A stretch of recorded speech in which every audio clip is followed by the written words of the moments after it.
Welcome to Great Covers. And this is episode 2. For this episode, we've decided to go all the way back to the very beginning of this journey I started a year and a half ago. The reason is because I've listened to so many great pieces along the way. I've listened to a few covers, but I thought it would be nice. I feel like I'm ready. Vlad agrees that I'm ready to start listening to more covers, and it would be nice to go back and listen to some of the covers of the really great pieces that I've heard so far. So today, it's going to be Queen's Love of My Life. Now, as many as possible, like this one today, we are going to use live performances in this series, which means today I'm going to be listening to one of Queen's live performances of Love of My Life, and then as the cover, I am going to listen to Scorpions' take on it. And I have actually heard a piece by Scorpions before. I did a first listen to Still Loving You, and I remember it. I remember Scorpions as a German band who sings English, and I remember that I really loved that piece and their performance of it. So I'm looking forward. Isn't it interesting? Still Loving You was my introduction to them, and now these two bands are meeting together with another on the same topic, Love of My Life. So it's going to be great, and I'm looking forward to it. Well, actually, as I'm just getting ready to hit play, I'm reminded that in the studio version, Brian May carted in a harp and figured out all of that. I remember that was one of my first pieces that I listened to in this whole Virgin Rock journey. The first. Yes, actually, I think it was the first. So I see him sitting here with a guitar. I'm sure he won't be going back and forth. Maybe this is going to be a sort of cover of the studio version, Queen style. So double covers today.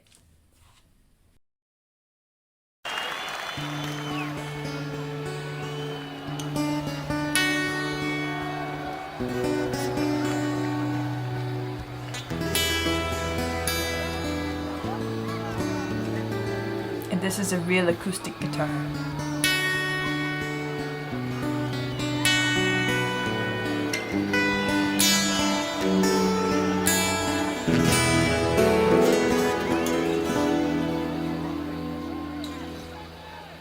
Love of my life, you've hurt me. You've broken my heart, and now you leave me. Nice.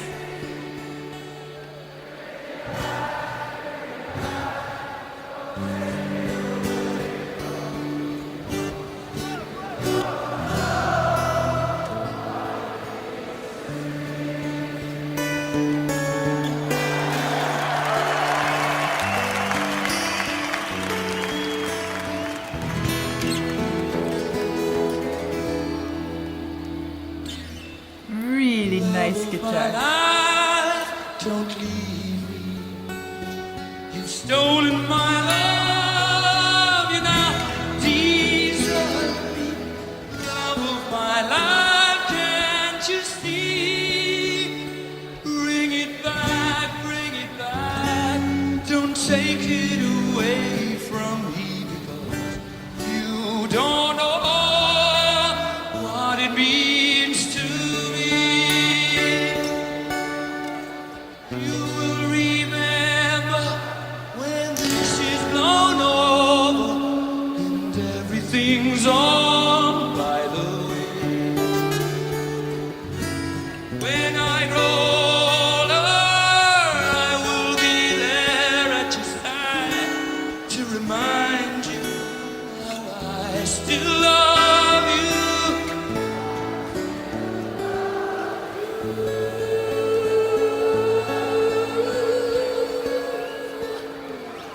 I still love you.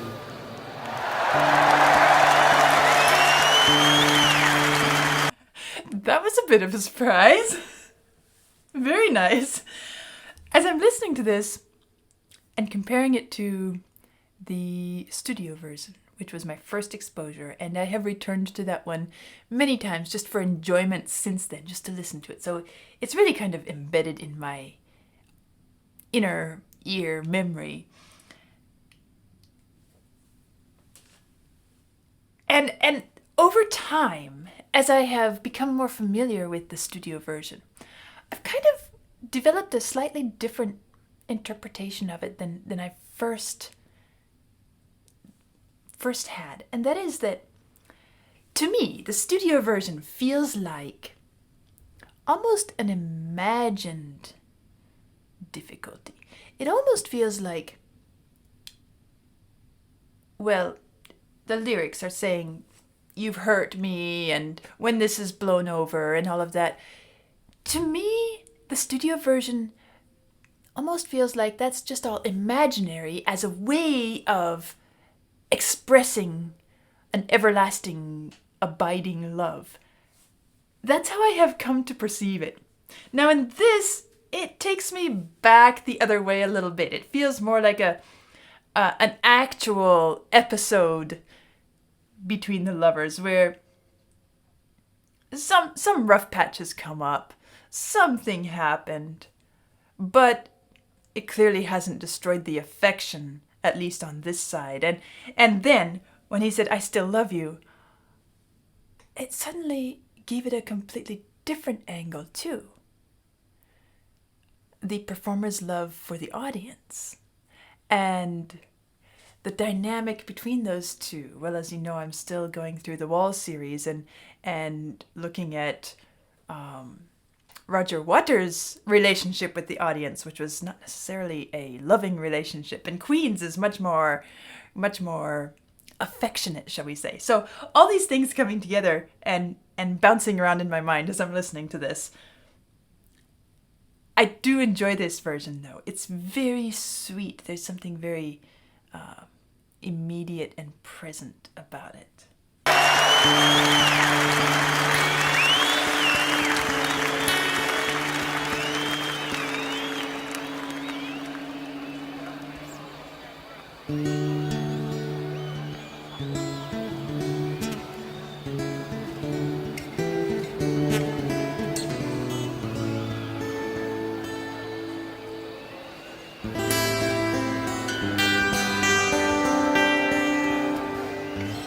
Absolutely beautiful.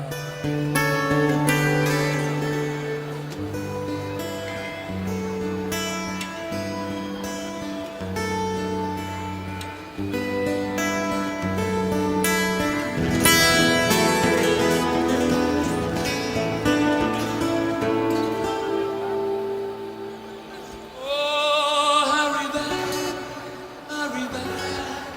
don't take it away from me, because you don't know what it means to me. He does a little bit different set of pitches there at that cadence. Love of my life, you, yeah.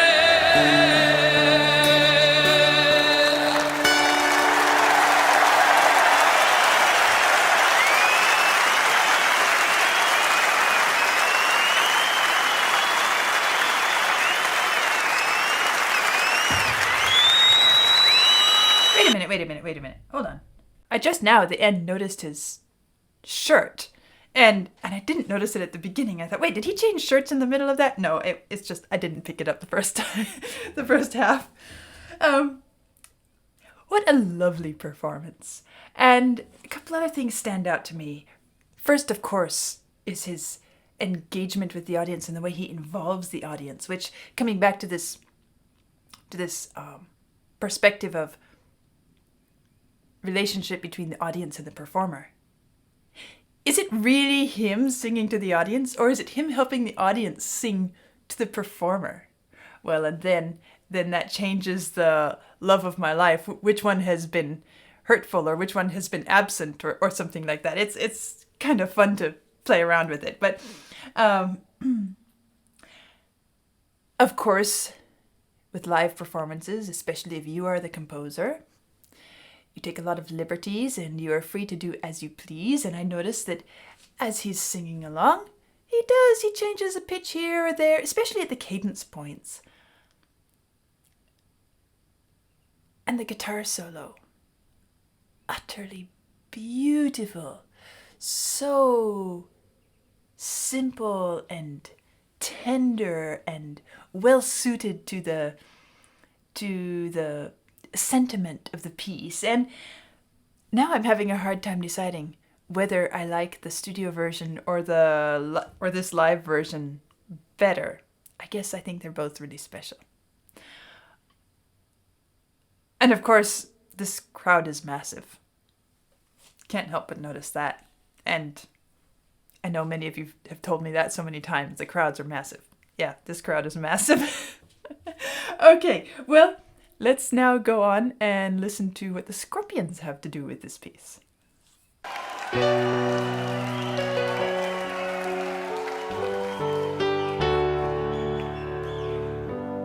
So we're back to piano now, like the original.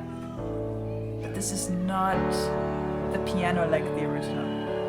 Love of my life, you've hurt me. You've broken my heart, but now you leave me. Love of my life, can you see? Bit of a German accent there. Bring it back, don't take it away from me, because you don't know what it means to me.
It's different, but there's also something special about it.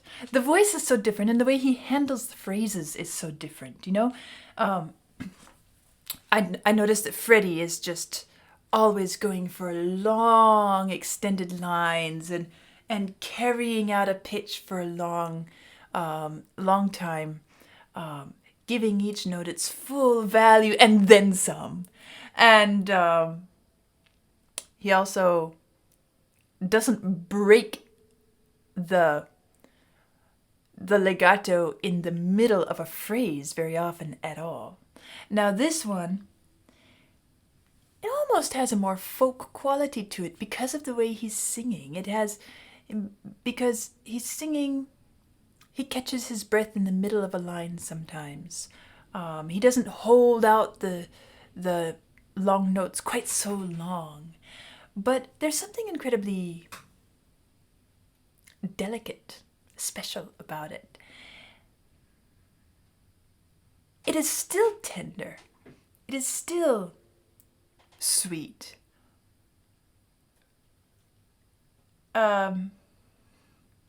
He also doesn't take so many breaks for, at least so far. He's just been going one verse to the next, and all of that is subtle details that really impact the overall experience of the piece of music. And I'm not going to sum it up until I get to the end, so let's keep listening. Back, hurry back, please bring it back home to me, because you don't know what it means to me. Like right there, what it means to me. He doesn't go, what it means to me. It's what it means to me. changes the feel of it, doesn't it? You don't know what it means to me. Love of my life, love of my life. Hint of a German accent.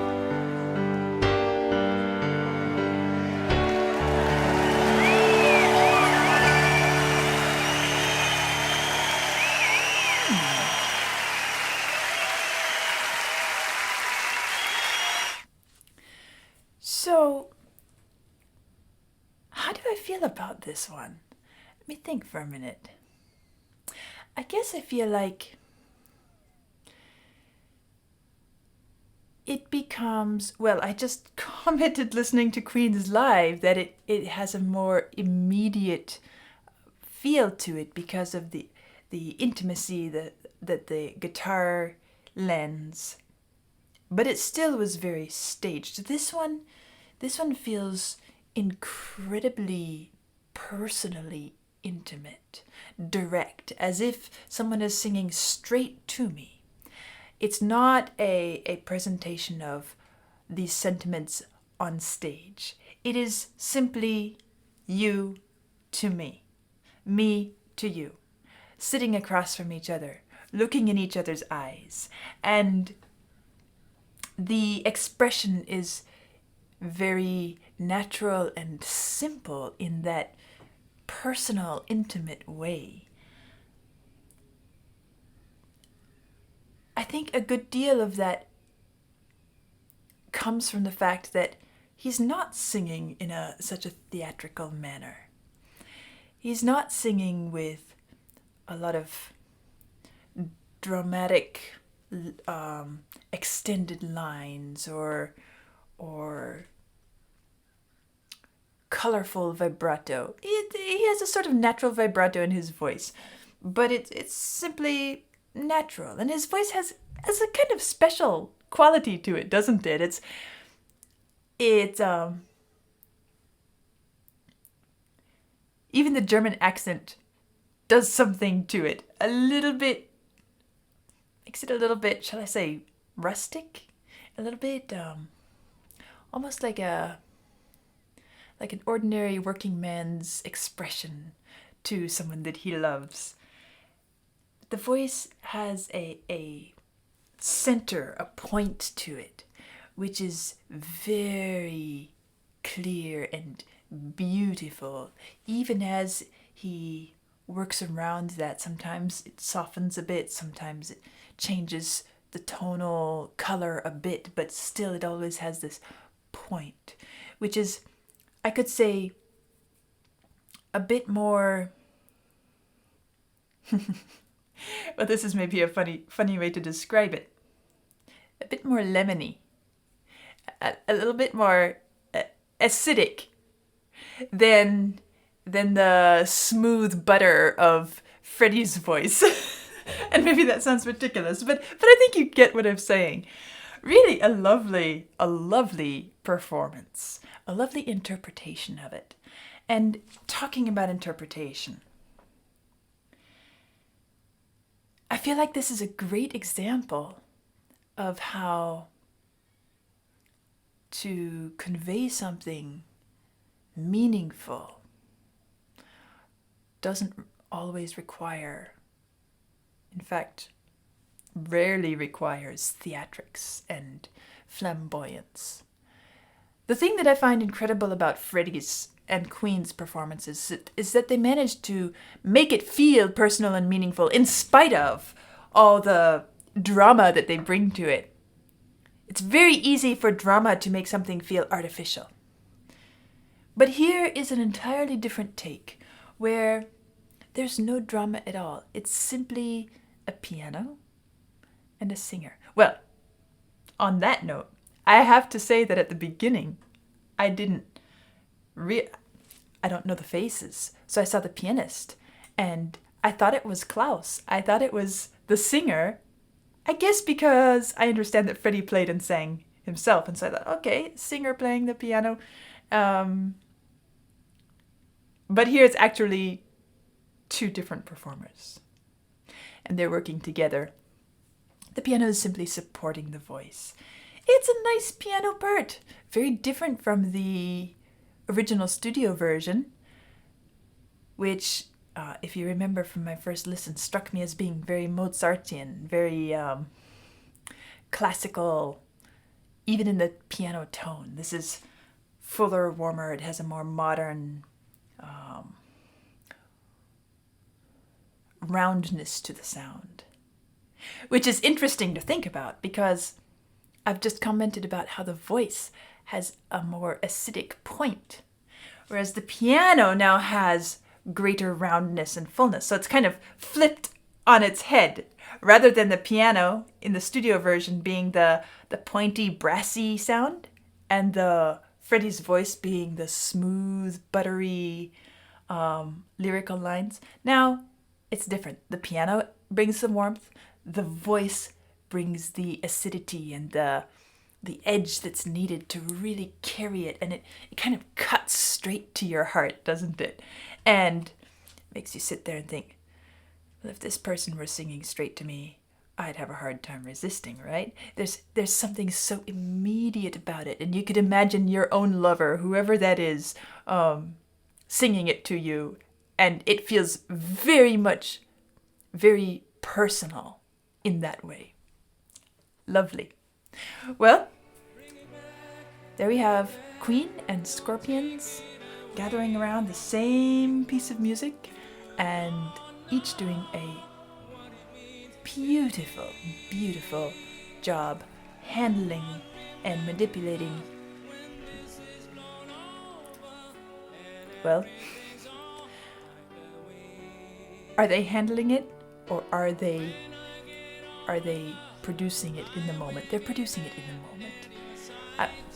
As a classical musician, you know, we talk about the music, the page would pick up the music, the sheet music, the score. That's not the music. It's just a little guide to help us create the music. And here they don't even have the score. They have the notes, the pitches, the chords, everything else. But what comes out comes from the heart. And each of them did a beautiful job presenting it straight from the heart and sending it straight to the heart. That is lovely. I'll see you next time.